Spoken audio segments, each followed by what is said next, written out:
Hello and welcome back to Shakesyear. We are working on the second Maiden's tragedy, and we get to hear from Bellarius today in Act 5, Scene 1.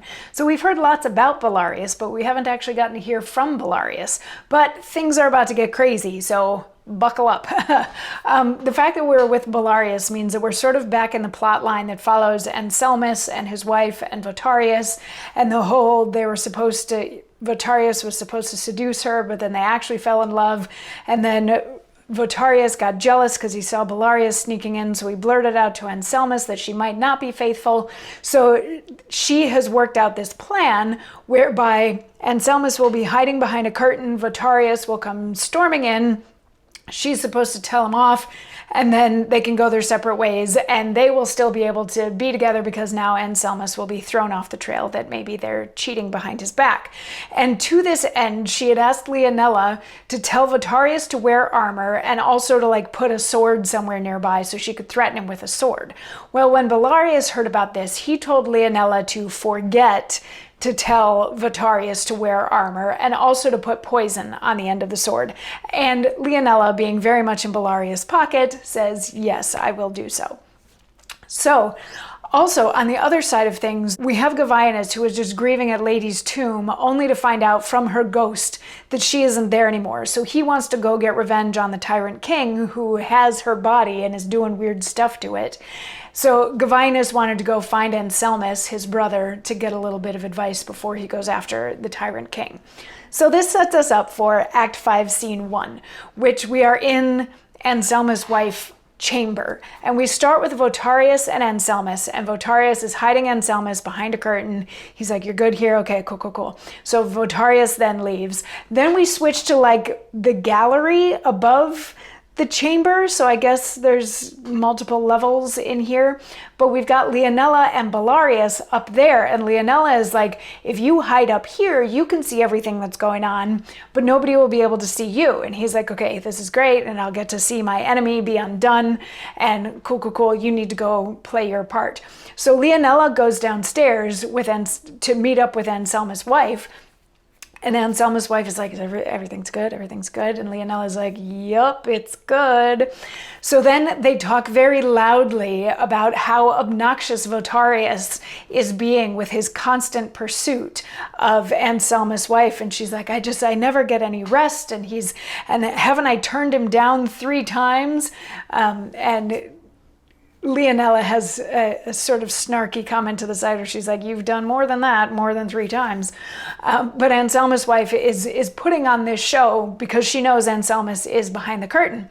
And then Votarius comes sort of storming in. He's like, I must have you and everything. And she's like, no, haven't I refused you before? And she pulls out her sword and hits him with it. And he's like, ow. And she's like, don't worry, it's not going to hurt you. And he's like, actually, it did, because this sword had poison on it. So he dies very promptly. He just, boom, he's done. Anselmus comes out from behind the curtain and he's like, what happened? My dear friend got wrapped up in all of this and now he's dead.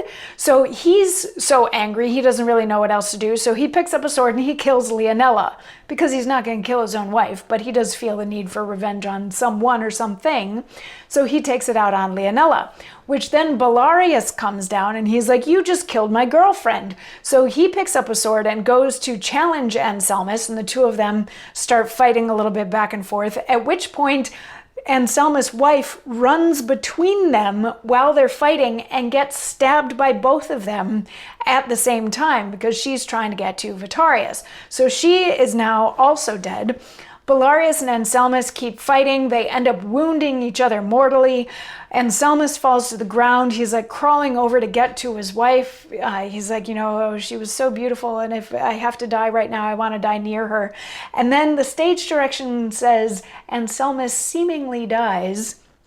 He sort of lies down next to his wife, at which point Gavinius comes in, because remember, he was coming to Anselmus to get some advice, and he walks in and he's like, what? He's got a couple pages with him or something like that, and one of them literally says, oh my lord, walking into the room, which, seeing that done in a modern context, I'm pretty sure it would get a laugh. But they come in and they're like, what on earth happened here? And Bellarius is like, I have just enough energy to tell you what happened. And Gavinus is like, yeah, do so before, you can't tell us anymore. How did all this happen? And Bellarius says, that lord, your brother, made his friend Vitarius to tempt his lady. She was won to lust, the act revealed here by her serving woman. But that wise, close adulteress, stored with art, to prey upon the weakness of that lord, dissembled a great rage upon her love, and indeed killed him, which so won her husband. He slew this right discoverer in his fury, who being my mistress, I was moved in heart to take some pains with him, and has paid me for it. As for the cunning lady, I commend her. She performed that which never woman tried. She ran upon 2 weapons, and so died. Now you have all. I hope I shall sleep quiet. And then he dies.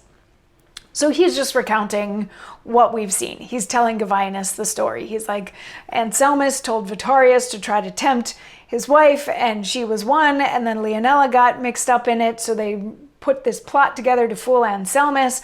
But in that plot, the wife ended up killing Vitarius, and then Anselmus got mad, so he killed Leonela, who's my girlfriend, so I came down to try to kill him, but she ran between us and we both stabbed her, and now hopefully I'll be able to die in peace. So he at that point dies, but Anselmus wakes up and he's going to have some words for us tomorrow. So I'll see you then. Mwah.